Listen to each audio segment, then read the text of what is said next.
औज़ुबिल्लाहि मिनश्शैतानिर्रजीम बिस्मिल्लाहिर्रहमानिर्रहीम। Dear students, अस्सलाम वालेकुम। वालेकुम। आज का हमारा रियाजी का चैप्टर नंबर 1 है और ये जमात नाम इसका यूनिट नंबर 1 है रियाजी का, और इस चैप्टर का नाम है हमारा कालिब और कालबों का मक्ता। हम इस चैप्टर की कुछ MCQs हैं, कुछ मारूजी सवालात हैं, उनको हम हल करते हैं। तो आइए स्टार्ट करते हैं। सबसे पहला हमारा MCQs है, एक मुरब्बी कालिब का दर्जा है। तो आप लोगों को ये पता होना चाहिए कि जो मुरब्बी कालिब होता है उसमें कालबों और कतारों की जो तादाद है वो बराबर होती है। यानी अब जो दर्जा होता है इसमें हमारा बाय का लफ्ज़ इस्तेमाल होता है। पहले हमारे पास क्या होती हैं, कतारें होती हैं, यानी 2/2। इसका मतलब ये है कि हमारे पास 2 कॉलम हैं और 2 क्या हैं, कतारें हैं। ये पहले कतारें होती हैं, उसके बाद क्या होते हैं, कॉलम होते हैं। तो हमारे पास जो मुरब्बी कालिब होता है, मुरब्बी कालिब के लिए ये आप लोगों को पता होना चाहिए, कतारों और कॉलमों की तादाद बराबर होनी चाहिए। यानी बाय से पहले और बाय के बाद वाला जो हमारे पास नंबर है वो सेम होगा, वो एक जैसा होगा, तो हमारे पास मुरब्बी कालिब होगा। अगर वो नंबर एक जैसा नहीं होगा तो वो हमारा मुरब्बी कालिब नहीं होगा। तो यहाँ पर हम देखते हैं, यहाँ पर हमारे पास पहला है 2/2 का, तो चूंकि ये 2/2 है, सेम है, एक जैसे नंबर है, तो ये हमारा इसका आंसर है, ये हमारा जवाब है। अब हमारा जो बी ऑप्शन है 1/2, तो इसमें एक कतार है और 2 कॉलम है, तो ये हमारा एक मुस्ततीली कालिब हो गया, ठीक है। और उसके बाद सी ऑप्शन को देखते हैं, तो उसमें 2/1 लिखा हुआ है। इसका मतलब क्या है कि 2 कतारें हैं और एक कॉलम है। इसी तरह हमारे पास जो डी है वो है 3/2, यानी 3 कतारें हैं और 2 कॉलम हैं।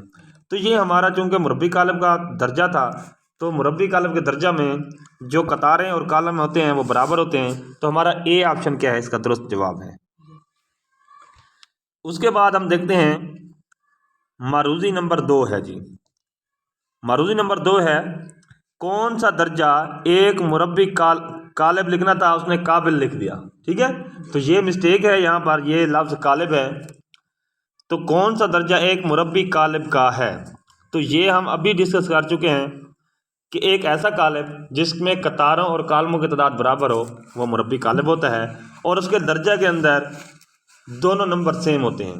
तो ये अभी हमने एक मारूजी की थी, बिल्कुल वही मारूजी है, सिर्फ स्टेटमेंट चेंज है। तो इसका ऑप्शन हमारा बनता है ऑप्शन ए, जो कि 2/2 है। उसके बाद हमारा इससे अगला MCQs है MCQs नंबर 3। तो इसमें है जी हासिल ज़रब बराबर है। इसका हमने हासिल ज़रब बताना है। अब हासिल ज़रब कैसे निकालते हैं उसका तरीक़ाकार समझ लें। तरीक़ाकार ये होता है कि हमारे पास सबसे पहले हम देखते हैं कि जो पहले वाला कालिब है हमारा, जैसा कि ये XY का एक कालिब है, इसमें हमने देखने हैं कॉलम।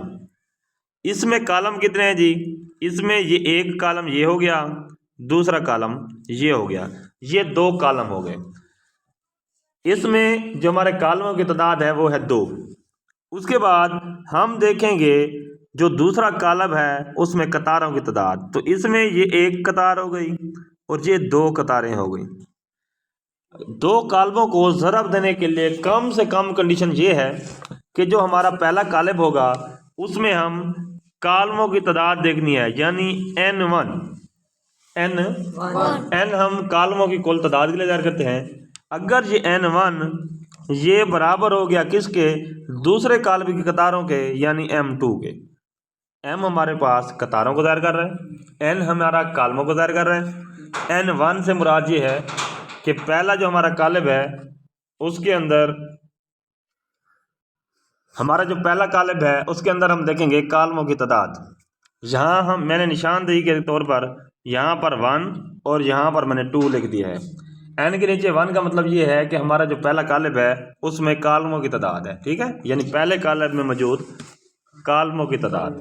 और M2 से मुराद ये है कि दूसरे कालिब के अंदर कतारों की तादाद। अगर ये दोनों बराबर हो गई तब हम इनको ज़रब कर सकते हैं, अदरवाइज नहीं कर सकते। ठीक है, यहाँ पर आपसे कोई ये सवाल पूछ सकता है कि कालमों की ज़रब के लिए कम से कम शर्त क्या है, तो कम से कम शर्त ये है कि n1 ये बराबर होने चाहिए m2 के।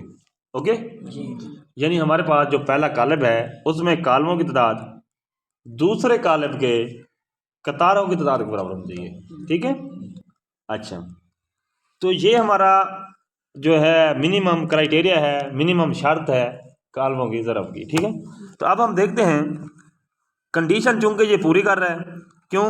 क्योंकि पहले कॉलम के अंदर दो कतारें हैं, अपना दो कॉलम है, इसके अंदर दो कॉलम है और इसकी दो कतारें हैं, तो ये दो दो दो के बराबर होता है, तो ये हमारी जो कंडीशन है सेटिस्फाई हो करी है।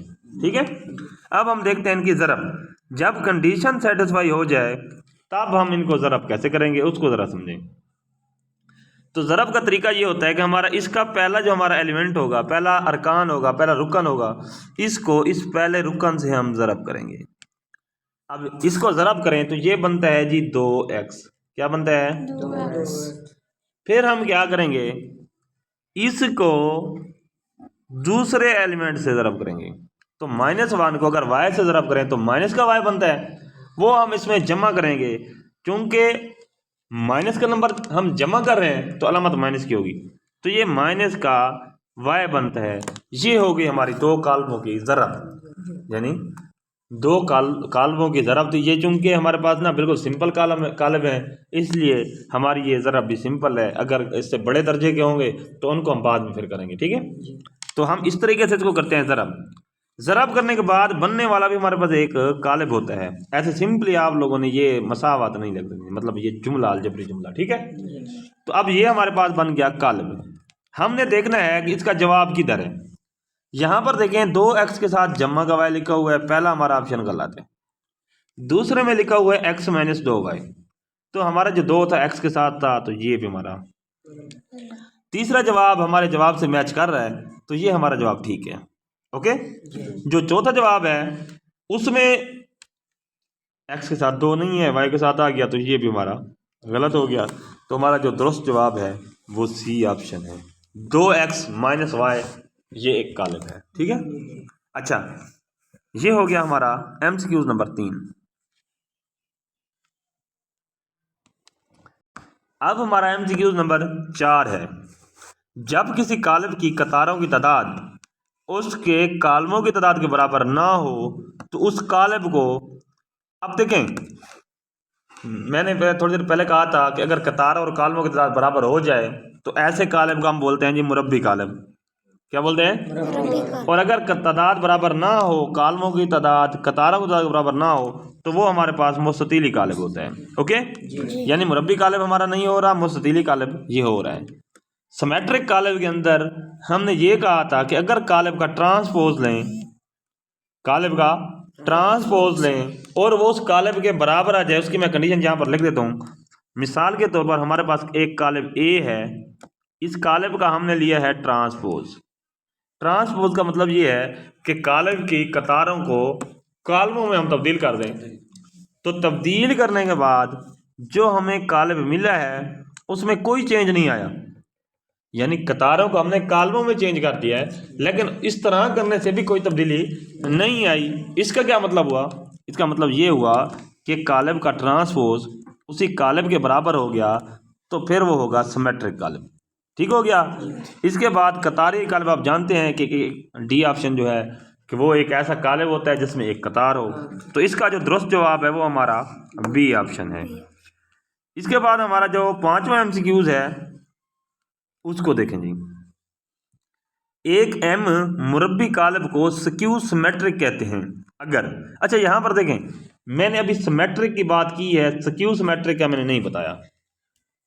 सिमेट्रिक का ये होता है कि हम किसी कालब का ट्रांसपोज लेते हैं और जवाब उसी कालब जैसा आता है, उससे तब्दील नहीं होता। अब अगर हम किसी कालब का ट्रांसपोज लेते हैं, यानी उसकी कतारों को कालमों में चेंज कर दें, कालब वही आ जाए लेकिन उसके हर रुकन के साथ अलामत चेंज हो। अलामत क्या हो? चेंज हो, यानी वो माइनस का M हो जाए। बात समझ आई नहीं आई? यानी हम क्या करें, किसी कालब का ट्रांसपोज लें और उस कालब के बराबर आए लेकिन अलामतें चेंज हो, यानी मनफी कालब आ जाए, तो इस तरह के कालब को हम स्क्यू सिमेट्रिक बोलते हैं। क्या बोलते हैं? सिमेट्रिक की कंडीशन ये थी कि कालब का ट्रांसपोज वो बराबर उसी कालब के, जैसा कि ये कंडीशन नंबर 1 है। ये है हमारे पास सिमेट्रिक की। बी हमारा स्क्यू सिमेट्रिक हो गया। ओके। अच्छा, सी हमारा कोई वो नहीं है, ये ऐसे कंफ्यूज करने के लिए बच्चों को दे दिया है, ये कुछ मतलब हमारा रिलेशन नहीं है। तो हमारे पास जो कंडीशन है, पहली 2 कंडीशनें बुक के अंदर हैं, ये अगली 2 कंडीशनें हमारी बुक में नहीं है, तो हम इनको डिस्कस नहीं करेंगे। ओके हो गया जी। इसके बाद हम देखते हैं जी, हमारा MCQ नंबर 6 है। वो कहता है कि कालिब का मर्तबा बताइए। तो यहाँ स्टूडेंट कंफ्यूज होते हैं। अब उन बेचारों को ये नहीं पता होता कि पहले कतारों की तादाद लिखनी है या कालमों की तादाद लिखनी है। तो मर्तबा की अगर आप डेफिनेशन देखें तो वहाँ पर होता है M/N। तो M क्या है हमारे पास? कतारों की तादाद है। यहाँ पर देखें तो कतार हमारी एक ही है, तो यानी पहला नंबर तो हमारा 1 आएगा, यानी ये ऑप्शन और ये ऑप्शन 1 वाले हैं। डी भी हमारा गलत हो गया, ए भी गलत हो गया। अब दूसरा देखते हैं, बाय के बाद हम लिखते हैं जी कालमों की तादाद। तो यहाँ पर ये एक कालम और ये 2, यानी बाय के बाद 2 आता है। तो ये हमारा जो आंसर है ये ठीक आंसर बनता है, तो ये भी गलत हो गया। तो इस तरीके से हम क्या करेंगे, इसका मर्तबा, इसका रैंक बताएंगे। ओके हो गया, या हम इसको दर्जा भी बोलते हैं। ये हमारा MCQ नंबर 6 था। अब MCQ नंबर 7 है जी, बड़ा अहम MCQ है, ये अक्सर पेपर में देखा गया है। यहाँ पर कहते हैं हमारे पास ये एक कालिब का मक्ता है। ये जो अलामतें आपको ये नज़र आ रही हैं ना, ये साइड पर ये मक्ता की अलामतें हैं। कहते हैं अगर कालिब का जो मक्ता है वो बराबर हो जाए 0 के, तो x किसके बराबर होगा? मक्ता 0 करने का क्या तरीका होता है? कब मक्ता 0 होता है? मक्ता उस वक्त 0 होता है जब इन 2 रकमों को ज़रब करें, ये मैं कलर चेंज करता हूँ, और उसके बाद इन 2 रकमों को भी ज़रब करें, ये दोनों बराबर आ जाएं। क्या आ जाएं? बराबर आ जाएं। यानी दूसरे अल्फाज में हम 2 को x से ज़रब करें तो ये बनता है जी 2x। मक्ता निकालने का तरीका ये होता है कि पहले हम ये 2 और x को ज़रब देंगे, इन 2 रकमों को हम ज़रब करेंगे, ये 2x आ गया, फिर हम लगाते होते हैं माइनस की अलामत। ओके, उसके बाद हम ज़रब करते होते हैं जी ये दूसरी इन अलामतों को। 3 को 6 से ज़रब करें तो ये बनता है जी 18। क्या बनता है? 18। उसने कहा ये बराबर है 0 के। अगर ये 0 के बराबर है तो इसका मतलब क्या हुआ? इसका मतलब ये हुआ कि 2x माइनस 18 ये 0 के बराबर है। अच्छा, ये मसावात हल करने का क्या तरीका होता है, इसको देखें। अगर हमारे पास इस मसावात के अंदर देखें जमा या नफ़ी की अलामतें हैं, जमा या नफ़ी की अलामतें हों, जैसा कि हमारे पास ये माइनस का 18 है, जब इसको दूसरी साइड पर बराबरी की दूसरी साइड पर शिफ्ट करेंगे तो ये माइनस का 18 जमा का 18 हो जाएगा, यानी ये हमारे पास हो जाएगा जी 2x बराबर है 18। ठीक है, तो जब दोनों साइड पर 2 से तकसीम करेंगे, तकसीम करने के बाद हमें क्या जवाब मिलेगा? हमारा x बराबर आ जाएगा 18/2 यानी 9। 18/2 यानी 9। तो इसका जो जवाब है वो हमारा 9 बनता है, यानी पहला ऑप्शन ठीक है। हमने अभी चूंकि इसको हल किया है तो ये हमारा क्या है? जवाब है, हमारा दुरुस्त जवाब। ओके हो गया। इसके बाद हम देखते हैं जी, अब हमारे पास MCQ नंबर 8 है। MCQ नंबर 8 ये है कि हमारे पास एक कालिब x है, उसमें ये चीज़ जमा की है और जवाब हमारे पास ये आ रहा है। इसको हम हल करेंगे तो कहते हैं x बराबर है, यानी हमने इस x की कीमत निकालनी है। तो इसका मतलब यहाँ ये जो कालिब है इसको हम बराबरी की इसी साइड पर ले आएंगे। जब इसी साइड पर ले आएंगे तो हमारा रिलेशन कुछ ऐसे बनेगा, यानी x बराबर होगा जी, पहले हमारे पास ये वाला कालिब लिखा जाएगा, ये वाला 1 0 0 1। ओके हो गया। फिर हम इसको इस कालिब को चूंकि दूसरी साइड पर ले जाएंगे तो ये हमारा मनफी कालिब बन जाएगा, यानी हम इसको लिखेंगे माइनस माइनस का 1 माइनस का 2 0 और माइनस का 1। अब यहाँ पर देखें बाहर भी माइनस है, ये मैं थोड़ा सा कलर चेंज करके बताता हूँ। अब यहाँ पर देखें यहाँ पर भी माइनस है और हर रकन के साथ भी माइनस है। कालिब के बाहर अगर माइनस हो और उसको हमने अंदर अप्लाई करना हो तो इसका मतलब ये होता है कि अंदर सारी अलामतें चेंज कर दें, यानी ये हमारा हो जाएगा। ठीक है, तो अब यहाँ पर देखें मैंने इसको लिख दिया, माइनस को मैंने अंदर अप्लाई कर दिया। अंदर अप्लाई करने से हमारे पास यहाँ पर माइनस का 1 था, प्लस का 1 हो गया। उसके बाद यहाँ पर माइनस का 2 था, प्लस का 2 हो गया। यहाँ पर 0 था, 0 जमा या नफी का जो भी हो उसके ऊपर कोई उसका इफेक्ट नहीं होता। उसके बाद यहाँ पर -1 था, वो 1 हो गया। अब हमारा फाइनल जवाब क्या होगा, हमने इन दोनों काल्पों क्या करना है, जमा करना है। मैं कलर चेंज करके इधर ही कर देता हूँ ताकि जो है ये जो हमारा कालिब लिखे हुए हैं ये मिस ना हो। तो मैं x ये बराबर है, इधर आंसर लिख रहा हूँ। पहला हम करेंगे इस 1 में ये वाला 1 जमा करेंगे तो कितना हो जाएगा, 2 हो जाएगा। ओके जी। उसके बाद हम क्या करेंगे, इस 0 के अंदर ये वाला 2 जमा करेंगे तो 0 जमा 2 0 जमा 2 0 होगा या 2 होगा, 2 होगा। ठीक है, तो ये 2 हो गया। उसके बाद ये हमारे पास इधर 0 है, इसको मैं जमा करता हूँ इस 0 में तो 0 जमा 0 0 होगा या 2 0, तो यहाँ पर हमारे पास 0 आएगा। उसके बाद मेरे पास यहाँ पर 1 है, 1 को मैं जमा करता हूँ इस 1 में तो 1 जमा 1 2, तो ये हमारा जो कालिब है ये हमारा x होगा, यानी x की वैल्यू ये आ रही है। ठीक है, तो अब हम देखते हैं हमारे जवाब होंगे उनमें से क्या क्या जवाब हैं, क्या क्या ऑप्शन दिए हुए हैं। तो हमने देखना है कि हमारा जवाब वो वाला कालिब होगा जिसकी ये वाली बाउंड्री 2 से फेल होगी, यानी ये हमारे कालिब के अंदर ये अरकान 2 होंगे सिर्फ इस 0 के अलावा। तो ये हम देखते हैं हमारे आंसर हैं। पहला ऑप्शन है जी हमारे पास ये 2 है, ये 2 है, यहाँ 2 नहीं है तो ये गलत हो गया। दूसरा ऑप्शन जो हमने जवाब निकाला था वो ठीक है। तीसरे में देखें तो यहाँ पर हमारा 2 था, 0 है, यहाँ 0 था, 2 है, ये भी गलत हो गया।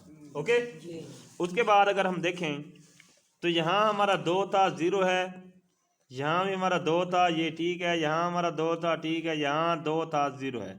तो अब हमारा पहला ऑप्शन भी गलत, सी और डी भी गलत, तो ये हमारा बी ऑप्शन क्या है, दुरुस्त जवाब है। ओके हो गया जी। उसके बाद कहता है जी कालिब के ट्रांसपोज का दर्जा। अब कालिब के ट्रांसपोज का दर्जा निकालने का बेहतरीन तरीका ये है कि आप कालिब का दर्जा निकालें पहले। तो कालिब, इस कालिब का अगर हम दर्जा निकालें तो इसमें कतारें कितनी हैं, 1 2 3 3 बाई, हमारे पास कॉलम कितने हैं जी, 1 2 3/2, ये हमारे पास आ रहा है कालिब का दर्जा। किसका, कालिब का दर्जा। ट्रांसपोज का दर्जा निकालने के लिए हम इनको आपस में रिप्लेस कर देंगे, इनको आपस में किन को, कतारों और कालमों को, क्योंकि वो हमने चेंज करना है ट्रांसपोज में। तो ये हमारा हो जाएगा जी कालम, ये हमारी हो जाएंगी कतारें, तो ये हमारा हो जाएगा 2/3, ये हमारा ट्रांसपोज का दर्जा हो जाएगा। बात समझ आ रही नहीं आ रही? यानी अगर आपके पास कालिब का दर्जा है, कालिब बिल्कुल नहीं है, उसने कह दिया है कि कालिब का ये दर्जा है, आप इसका ट्रांसपोज का दर्जा निकालें, तो सिंपली आप लोगों ने क्या करना है, वैल्यूज चेंज कर देनी है, वो उसका मर्तबा आ जाएगा। ओके, तो ये 2/3 है, तो हमारा जो ऑप्शन नंबर ए है वो करेक्ट आंसर है। ओके हो गया। उसके बाद बाकी जो है, क्योंकि आप देखें यहाँ पर उसने इसी कालिब का दर्जा भी दे दिया है कि तालिब इल्म शायद इसी का निकाल दें। ठीक है, यानी तुलबा को कंफ्यूज करने के लिए जो जो पॉसिबल वो सोच सकते हैं उन्होंने वो जवाब लिख दिए। ठीक है, कि कोई तो होगा मेरे जैसा निकम्मा बंदा जो इसको टिक करेगा। ठीक है, तो आप लोगों ने करना क्या है, इसका जो दुरुस्त जवाब है तसल्ली से वो लगाना है। इसके बाद अब हमारे पास एक कालिब दिया गया है और उसने पूछा है जी को कालिब कहा जाता है, यानी ये कौन सा कालिब है, सिफरी है नहीं, क्योंकि सिफरी में हर रुकन सिफर होता है। वादानी भी नहीं है, क्योंकि वादानी में ये डायगनल एलिमेंट ये वाले 1 1 होते हैं। तो चूंकि ये सेम है तो ये स्केलर कालिब हो गया। क्या हो गया? अच्छा, अब आपसे कोई ये पूछे कि ये नादिर कालिब भी है कि नहीं, अब आप सोचेंगे सर वो क्या होता है। नादिर कालिब की तारीफ सुन लें। नादिर कालिब की तारीफ ये है कि ये एक ऐसा कालिब है जिसका मक्ता निकालें तो जवाब सिफर है, मक्ता निकालें तो जवाब सिफर है। तो इस कालिब को अगर हम देखें तो इसका मक्ता भी सिफर है, इसका मक्ता भी सिफर है। लेकिन चूंकि हमारे पास ये दो जवाब आ रहे हैं और बेहतर जवाब हमारा स्केलर कालिब है क्योंकि ये बुक के अंदर मौजूद है, तो यही हमारा क्या है, दुरुस्त जवाब है स्केलर। यहाँ पर ये मिस्टेक है, ये यहाँ पर नहीं लिखना चाहिए नादिर कालिब, क्योंकि अब देखें ना, हम इन डायगोनल एलिमेंट को ज़रब करें नहीं होता, ये तो मक्ता भी सिफर नहीं होता, क्योंकि जब ज़रब करेंगे ना ये आ जाएगा 2 माइनस सिफर, तो ये 2 हो जाएगा, ये नादिर नहीं बनता। ठीक है, तो ये हमारा डी ऑप्शन गलत है। ठीक है, तो ये थोड़ी सी कन्फ्यूजन हो गई थी कि शायद इसका ना मक्ता 0 आ रहा है, तो मक्ता इसका 0 नहीं हो रहा। ठीक है, तो ये नादिर भी नहीं है हमारा। ठीक है, तो हमारा जो आंसर है वो स्केलर कालिब है। ओके हो गया। उसके बाद हम देखते हैं हमारे पास जो MCQ नंबर 11 है, कालवों का तसव्वुर दिया, तो ये हमारी बुक के अंदर से MCQ है। तो कालवों का तसव्वुर देने वाला जो बंदा था उसका नाम था आर्थर कैले। क्या नाम था? आर्थर कैले। ठीक हो गया। तो आर्थर कैले ने ये क्या किया था, कालवों का तसव्वुर दिया था। उसने ये तसव्वुर दिया था जनाब 1857 से लेकर 1858 तक, यानी इन साल के दरमियान उसने ये वाला कंसेप्ट दिया था। ओके हो गया। तो ये हमारा MCQ नंबर 11 था। अच्छा, अब हमारे पास MCQ नंबर 12 है। कहता है जी एडजॉइंट बराबर है। किसी कालिब का एडजॉइंट कैसे निकालते हैं इसको ज़रा समझें। एडजॉइंट निकालने का तरीकाकार ये होता है कि हम ये जो हमारे अरकान होते हैं इनकी हम जगह चेंज कर देते हैं, यानी 1 की जगह -1 और -1 की जगह 1, इनको हमने रिप्लेस करना है आपस में। जब हम ये रिप्लेस करेंगे तो ये हमारे पास चेंज हो जाएंगे, यानी ऊपर -1 चला जाएगा और नीचे 1। दूसरा, हमारे जो रिमेनिंग एलिमेंट होंगे ये वाले, इनकी हम अलामतें चेंज कर देंगे। अच्छा, 0 जमा का हो या मनफी का, वो 0 ही रहते हैं, उसकी अलामत पर आप फोकस करने की ज़रूरत है नहीं है। तो ये हमारे पास 2 है तो हम इसको -2 कर दें, तो हमारा जो ए जवाब है वो इसका दुरुस्त जवाब है। ओके हो गया। उसके बाद बाकी जो जवाब हैं, अब बी के अंदर क्या मिस्टेक है, बी के अंदर मिस्टेक ये है कि उसने इन अरकान को रिप्लेस नहीं किया, माइनस लगा दिया है, यानी माइनस लगाया लेकिन रिप्लेस नहीं किया। उसके बाद डी में देखें तो उसने इनको भी रिप्लेस कर दिया है और इनको भी रिप्लेस कर दिया है, यानी दोनों को रिप्लेस कर दिया। अच्छा, इधर देखें सी में देखें तो उसने -1 और -1 यानी एक नंबर के साथ माइनस का साइन लगा दिया, यानी कोई प्रॉपर काम नहीं किया। तो हमारा जो दुरुस्त जवाब है वो हमारा जवाब ए है। ओके। उसके बाद हमारा MCQ नंबर है जी 13। MCQ नंबर 13 कहता है जी एक्स की कीमत बताएं कब, जब हम इस कालिब को इस कालिब से ज़रब करके ये जवाब निकालते हैं। तो हम क्रैमर के रूल में ये सारा काम करते हैं। क्रैमर रूल इसने जिस तरीके से पूछा है तो उसको हम बोलते हैं जी क्रैमर रूल। ठीक है, तो उसमें करते ये हैं कि जो ऊपर हमारे पास x की वैल्यू होती है, x की वैल्यू के अंदर हम जो कालिब होता है उसका ये a और c वाली वैल्यू को m और n से रिप्लेस करते हैं, यानी हमारा कालिब बन जाएगा, क्या बनेगा जी, m, a की जगह m, c की जगह हम लिख देंगे n, और आगे ये वाला जो हमारा कॉलम है ये सेम रहेगा, यानी बी और डी। जब हम m को d से ज़रब करेंगे मक्ता निकालते हुए तो ये हो जाएगा हमारा dm। क्या हो जाएगा? DM। यानी पहला हमारा dm है। ओके हो गया। फिर हम माइनस लगाएंगे और इनको ज़रब देंगे bn। हम देखें dm -bn कहाँ है, पहले तो हम ये ऑप्शन देखें। तो dm -bn एक इधर है और एक इधर है। इसका मतलब हमारा सी ऑप्शन भी गलत हो गया, बी ऑप्शन भी गलत हो गया। अब हम देखते हैं ए और डी में से कौन सा ठीक है। यानी ऊपर वाला जो कॉलम में चेंजिंग थी एक्स के लिए हमने कर ली, नीचे हमने क्या लिखना है, इस कॉलम का मक्ता निकालना है। तो इसका बनता है जी ए डी माइनस का B C, A D minus B C. देखें तो ये डी ऑप्शन में आ रहा है, A D minus B C, इधर B C minus A D आ रहा है, तो ये हमारा ए भी गलत हो गया। तो इसका हमारा डी ऑप्शन क्या है, दुरुस्त जवाब है। ठीक है, ये है एक्स की वैल्यू के लिए। अगर वो यहाँ पर वाई पूछ ले तो हमने ये जो एम और एन को पहले कॉलम में दर्ज किया था, इसको हम दूसरे में दर्ज करके फिर मक्ता लेंगे। ओके हो गया। तो मक्ता को हम ऊपर लिखेंगे और ये जो ए का मक्ता होगा जो असल में हमारा कॉलम है वो नीचे लिखेंगे। ओके, यानी अब मैं यहाँ पर वैल्यू लिख देता हूँ कि किस तरह निकालते हैं। हमारे पास एक्स की वैल्यू का जो फार्मूला होता है वो होता है कॉलम A1 का मक्ता बट्टा कॉलम ए, ये एक्स की वैल्यू होती है। वाई के लिए हमारे पास होता है जी वाई बराबर है A2 का मक्ता बट्टा ए का मक्ता। यहाँ पर A1 A2 क्या है, A1 वो वाला कॉलम है जिसमें पहली कतार को हमने इस कोफिशिएंट कॉलम से क्या किया था, या हमारे पास जो बी कॉलम है उस से हमने ये वैल्यू रिप्लेस की थी। ठीक है, और A2 से मुराद ये है कि दूसरे कॉलम को हमने इसके साथ रिप्लेस किया है। ओके, तो हमारा यहाँ पर चूंकि MCQs है इसलिए हमारा जो डी ऑप्शन है वो इसका दुरुस्त जवाब है। इसके बाद अगर हम देखते हैं MCQs नंबर 14 है आर्थर कैले।